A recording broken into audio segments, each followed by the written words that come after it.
edition of the press review, the moment whereby we took a look at what the two major newspapers in Malawi have reported today. And here with me, Kalisto Segereza, and my colleague, Gift Kalonga. Kayazuka Bwanjizanga. Ndazuka bunogai. Kodi ifiringama basana be. Ife moni dizi basana be ifayodi ena gwamba umena.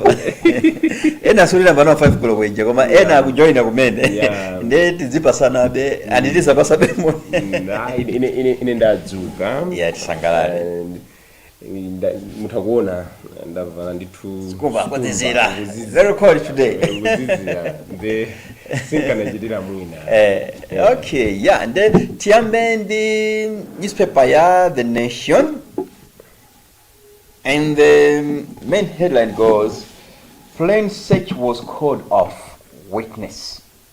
Ex-Chilima aide contradicts former President Chakwera's assertion. Says SKC insisted on traveling, saying, if I'm going to die, let it be. Foreign Vice President Saulos Chilima, former aide Joshua Valera, has told the parliamentary inquiry into the June 10, 2024 military plane crash that killed Chilima and 8 others that the search mission was halted around 9:30 p.m. His narration to the ad hoc committee of parliament investigating the crash in Tungwa Hill on the Nkatabe side of the Vipya plantation, widely known as Chikangawa Forest, is in sharp contrast to sentiments by the former president Lazarus Chakwera, who dismissed media reports that the search was abandoned until break of day on June 11, 2024. Apatu hani ya ikuli mene newspaper ya Nation akukamba akukamba za umbono mene wapelekedwa ku komiti mene yofufuza za ngozi ya ndege mene inaitika ku Chikangawa pa 10 June 2024.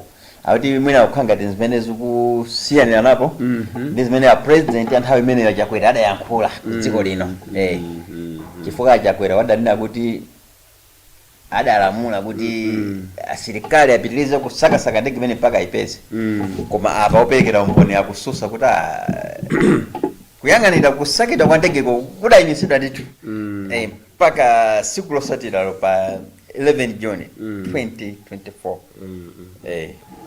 Ndi nkhani yovuta chifukwa mmadziwa nkhani ya umboni munthu amakhala ndi umboni wake ndi ma contradictions onde akhalapo because ena azikuzanzona kuti sindikukumbukira bwino kuti zinakhala bwanji ndikale padusa zaka ziwiri padusa nde sindikukumbukira nde mwina ine ndimene ndingakumbukire zinaenda chonchi nde zikhalabe zovutirako koma ife we are hoping kuti kutuluka ripoti limene ndithu aliyense it will bring closure limene lizatsekere china chilichonse ngozi zimeneja kuti mwina mwake we should go forward because as a country kuna chilungamo we have not yet healed from that just yes nde ndi chikhulupiriro ndikhulupirira inonso muli nacho chikhulupiriro chimene ndimwe kuti fika chifukwa akafufufu pamene adakali nkati masiku angapo kama nkhani ndoti anthu ithe kuti mwina tisekere mafunso amene anthu akadakonda tayankhiriwe mwina yankhire fa nkhani yakuli imeneyo kafukufuku soyamba ndi wachiwiri koma uyu wakhazikitsidwa ifata anthu amafuna tayankhire mafunso amene kafukufuku yamba mwina sadakwanise kuyankha konda pachitika nsomene. Okay, the Daily Times in Ghana about the bus baby. Part of the story says Malawian denied treatment in SA, that's South Africa. Repatriated the woman delivers in transit. Part of the story says a total of 753 women and children affected by xenophobic attacks in South Africa arrived at Kamuzu Stadium in Blantyre in 9 buses yesterday. That said, it was Harima Tom who delivered in transit to Malawi who caught the attention of many people. A bus carrying Tom and 91 others arrived around noon yesterday. The bus was scheduled to arrive earlier, but due to her condition, arrival was delayed. Tom, originally from Sanje district but was based in Durban, South Africa, said this They said she started feeling labor pains as they were approaching Beitbridge in South Africa. Ndi nkhani yokhuza ikugwirizana nako ndi zimene timakambira zija mamanga ndikukumbukira. Ndi nkhani yomvetsa chisoni kuti ana kubadwira munjira pamene akuthawa dziko South Africa. Koma mwinaso iyi ikhale wake up call kwa akuluakulu athu kuti atakambirana ndi dziko la South Africa kuti pakhale ndondomeko zabwino iwo tikusowa zoti ali ndi mkwiyo koma mkwiyo wawo ugwiritse ntchito bwino, because at the same time they need to respect the rights and dignity of other people. Kaya sakomweko koma iwo ndi anthu ndakuyeneka kulemekeza ufulu. This is not good. Amene kaivino uyu kumudikira kuti mwina mpaka natani achire then kena konkumabwera kuno fukasiye khai mwina kupangidwa isolate kwatamvapo kuti kwabadwa ana angapo zimene si zinthu zabwino ngakhale ena akumafusa kuti koma mwina damasukako kwambiri umenewu kuti ku South Africa kubadwa ana ambiri anthu ndangopita kwasaka ntchito makubadwa ana ambiri takhazikika umenewu. Mbumba dziko la ine you know kuti where there are people should development ina ndi kuberekana. I mean life must go on whether in Malawi or South Africa. Ndesu kuti ya Malawi ifana pita South Africa asakaberekana ngezo zonga yanko it is a deal pali posa anthu akhale bwino bwino koma mwina nkhani yakulu ndomwe kuti mwina ambiri amapita ndizi pasosa kwana izoberekazo is just zimene anthu akuyankhula right kuti dziko la ine yani koma life must go on. And children, babies always be born kali Malawi, kali South Africa, kali Mozambique, as long as pali ma union pamene zimene zimachitika. Muna kungonjezerapo muna paint a picture. Akunena kuti mai amene anapita kuchipatala. Ndipo kumene koko malo mothandizidwa she was shouted. So anaganiza zoti bola ndizizani zipita ku nyumba amanena kuti kwanu mthengo mdala kanjoka. Ndi pamene iye anaganiza kuti ine ndibwerere ku nyumba. Komano be ngakhala amabwerera ku nyumba zapezeka zona kuti oberekera mwana njira because they are mentioning about Beitbridge yaranapita ja kumusina zasakhala also mu newspaper The Nation pa page 3 paliso nkhani yofanana ndiyo mweyi koma kuko akukamba kwenikweni za moyo iyo kamba zobwera kwa moyo mena Malawi yamakhala South Africa that some returnees moved to South Africa. What started as a promising search for economic opportunities has ended in regret for some Malawians returning from South Africa following renewed waves of xenophobic attacks. In separate interviews with The Nation, on arrival at Kamuzu Stadium in Blantyre yesterday, about 20 female returnees said they were reduced to begging, while others turned to commercial sex work to survive.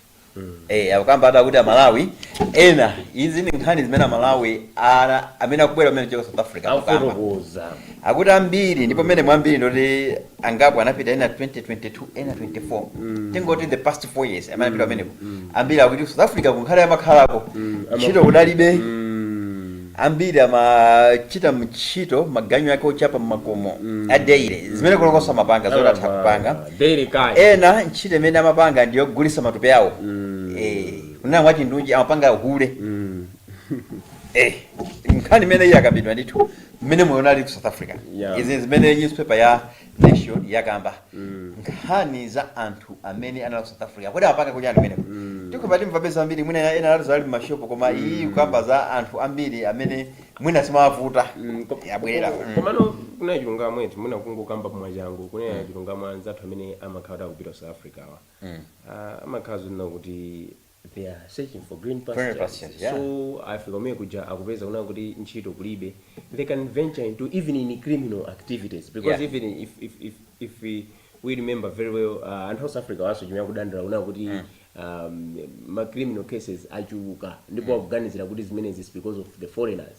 So because these people are desperate, they can venture into any life kuti bola iwo apeze china chake nde tenene kuti ndi zinthu zosakhala bwino koma I think nkhani zambiri takamba mawa apa pali nkhani ina akuna kuti court to decide on Amaris confiscated funds today. Part of the story says the courts are today expected to deliver a ruling on whether to uphold a restriction notice imposed by the Anti-Corruption Bureau ACB to prevent use of investment former owners of Amaris Hotel from accessing frozen funds.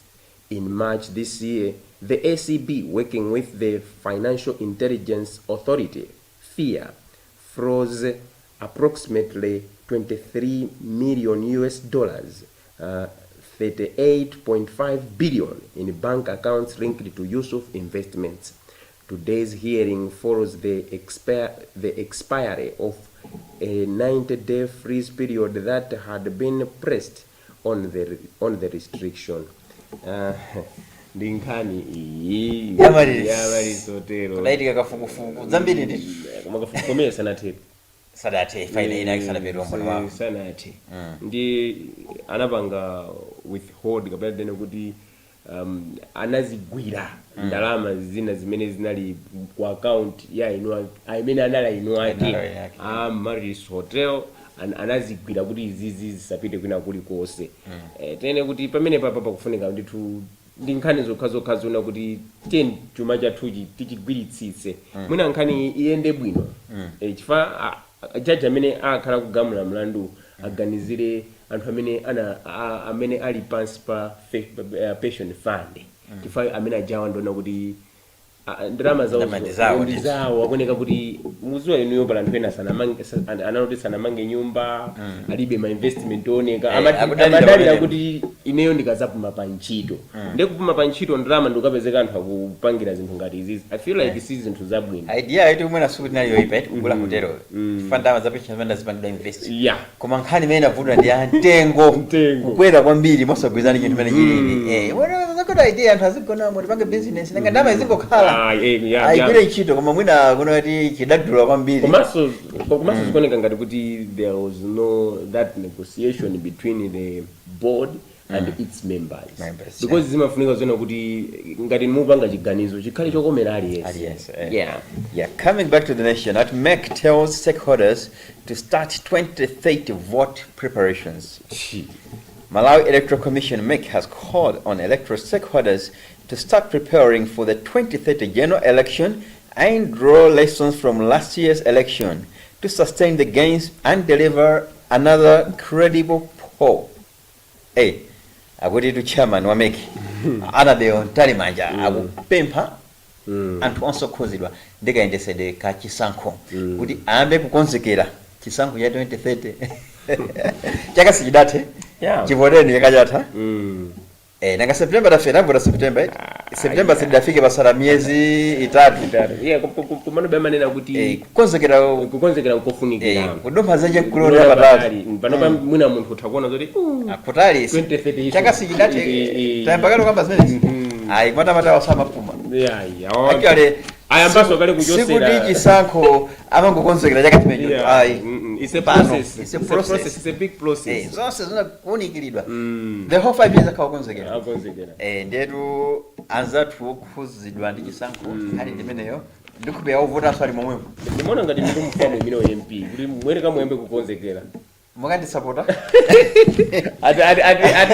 kuma primary zinkumeno mazuwa zoti mbale ndilibe kuyangana kumbuyo upeza anthu akwanonso kulibe kumbuyo yoliko weka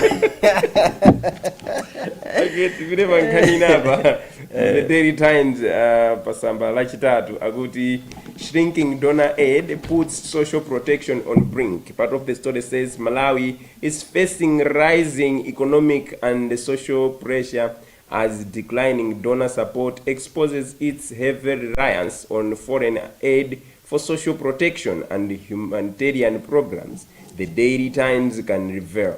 An analysis of Treasury documents indicates that over the past 5 years, donors have funded 95% of Malawi's social protection budget, supporting more than 3.5 million people.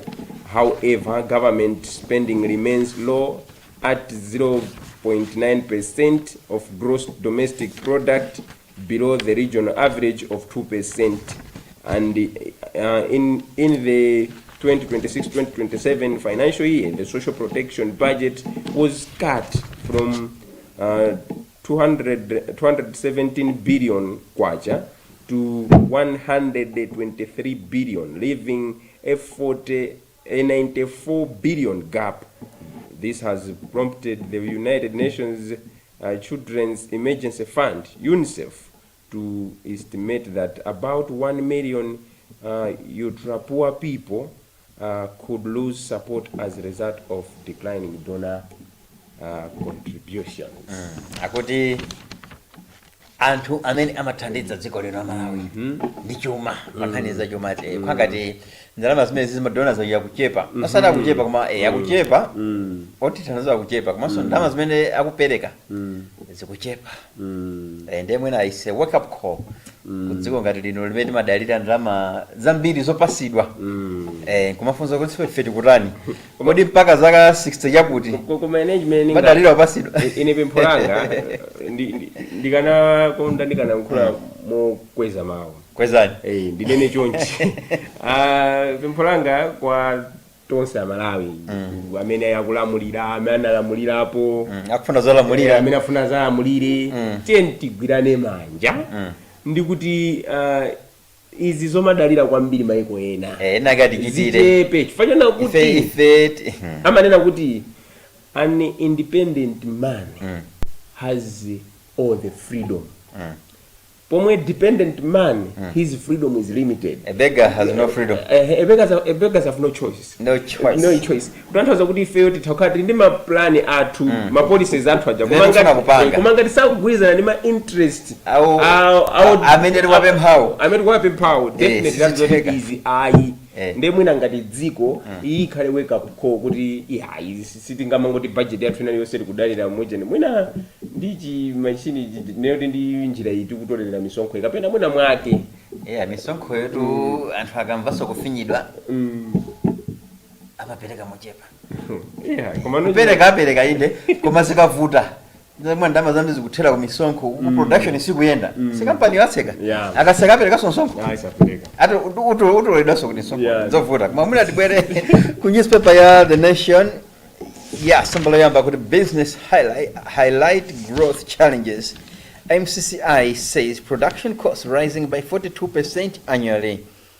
Business captains, financiers and farmer organizations have agreed that Malawi's biggest obstacle to economic transformation is not a shortage of opportunities, but persistent policy, infrastructure and market constraints that continue to undermine competitiveness. Kanisa chuma akuti mulumuzana ona nkhani ya za chuma akuti zimene zimavuta kwambiri Malawi kunoko kuti muna chuma chitukuke sikusoka ma opportunity yayi koma policy mfundo zathu infrastructure mwina zinthu zoyenelera zomanga and market constraints zimene zikuti vuta kuti mwina katundu wathu samapange bwino yakupanga highlight kuti even ma function ma companies amene in production could apange produces into cost ya production has risen up to 42%. So they're spending more.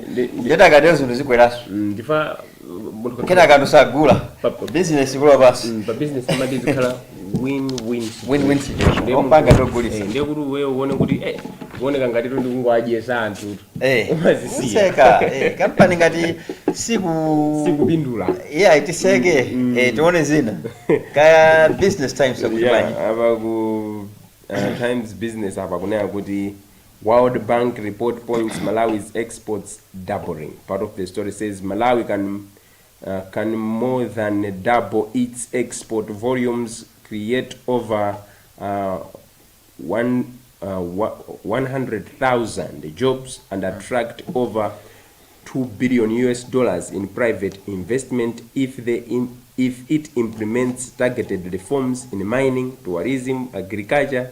The World Bank has said.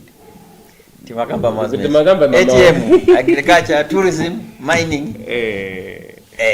zimene zisalimbikitsidwa mwina zingasinthe chuma cha dziko lino komano tinena kuti zisangothera pakulankhula kulankhula kuti matatu koma we need to implement koma kuchita muzawa zoti pali dziko lina lake litha kutenga olivini kandi manifesto yachipani china chake yomweyo ndikuipanga implement kupeza kuti dziko lasintha anthu kumasangalala zathu zomwezi pomwe ifeyo ndoti tikudika apapa sizipani zinapanga manifesto zipangaso manifesto ina tizingolembabe zake zomwezo koma chuma sichikusintha chabwino mwina tibwere ku nkhani za nsanguluso akuti digital era limiting gospel music imene nkhani ya newspaper ya The Nation akuti most gospel songs get fewer views from online audiences akudandaula anzathu imba nyimbo makamaka za uzimu kuti masiku ano ena ntawerenga nkhani yakuti ena akudanda kuti mwina anabwera mochedwa masiku ano tidasiya mvera makaseti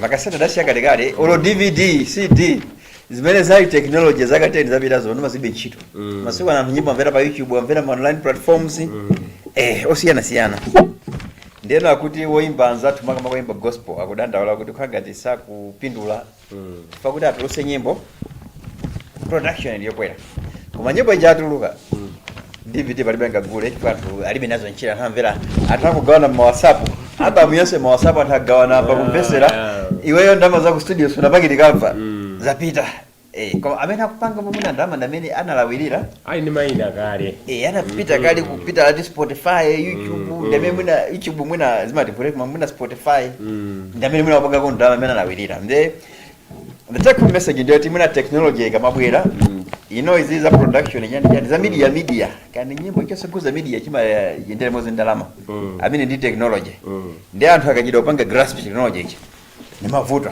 zimakudanda wala munkhani imene andi nkhani yabwino mwina ndingopempha kuti kwanza tumeli mapanga zinthu zaluso pano pa we are in a digital era you can mind that wasn't technology you cannot be operating market ya nsanguluso ngati menti mapangira aka marekodi lero azinatha pali better goal as but we should move to the sports segment and there's a story here says break the bank. Part of the story says Bullets coach Nyenenda ask club to sign 4 players. FCB Nyasa Big Bullets new coach Wedson Nyenenda has asked the club to help him build a competitive squad by signing at least 4 players. Speaking at a press conference in Blantyre yesterday ahead of Sunday's FDH Bank Premiership match against Kamzo Barracks at Civil Stadium in Lilongwe, Nyenenda said his priorities were to get a striker, a creative midfielder, and 2 defenders.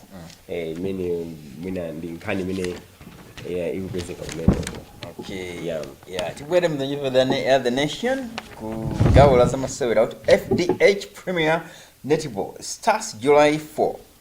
The second edition of the FDH Premier Netball League is expected to throw off on July 4 in Lilongwe. The competition's organizing committee, Vice General Secretary Daniel Chigon Nyirenda has disclosed kuti masewera aja ati mpira chembere mbaye kazina ndachokera kuti zina limene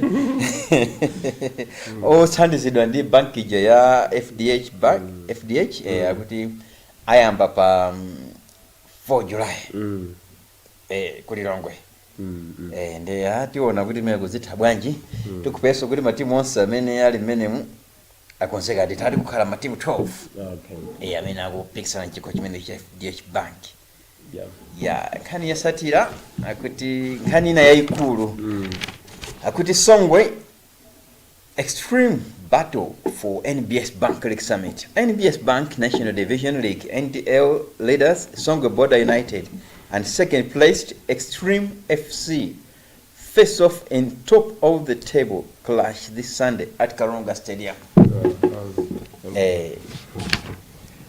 The two. Ndemuna ineso ningomaliza ndiye akuti Crack strength and technical panel. And part of the story says Craig Sporting Club have strengthened their technical panel with the hiring of Gerard P. Senior and Fisher Kondowe. P. Senior has signed a year-long deal as Coach Ernest Ntawali's assistant, while Kondowe is fitness trainer. Kanga matimu ali pakadikidiki uyangana maziphunzisi sinanga ndona kuti pakati neti pamene ligi yayambamo matimu anaona zoti zioneka ngati tikupepuka ndeti tichilimike nde mangana aphunzisi titenge bwino matimu ngati tikumvazi yakina Songwe Extreme ale safuna kuwina masewera inde masewero yasala masewera ni masewero ale safuna kuwina nde ale sema ina sota tenge timu ya bwino yoti thandize kuwinako nde nikhandi za bwino ndithu anthu azisangalala mwina kwa amene mungakhale kuti mufuna kuwerenga nkhanizi mwa satane mutha kupeza newspaper yanu ya The Daily Times imene kugulisa pa mtengo wa 6,000 kwacha. So The Nation ilipa 4,000. Imene ndi siku sintha ndikhuba sinthaso chifukwa ati madzata amene limodzi manga tipadusa mwezi kapena 3 weeks isana kwezere mwina sakwezaso ndikhupire choncho de ife thokoza kwambiri ifati mudapanga chisankho chionera Kanema wa Luntha lero lachisanu pa 19 June 2026 kulona pa YouTube, pa Facebook, komanso ma channels sana Clear, Go TV, Azam, Starsat, Star Times, Zuku. Timakonda kwambiri ifati mapanga chisankho chionera Kanema wa Luntha among all the TV stations. If we continue with our motto, which is bringing wisdom into your home. Munali ndine Kalisto Segereza komanso nzangayi Gift Kalonga mwakoma nonse bidizana kuonera Luntha Television.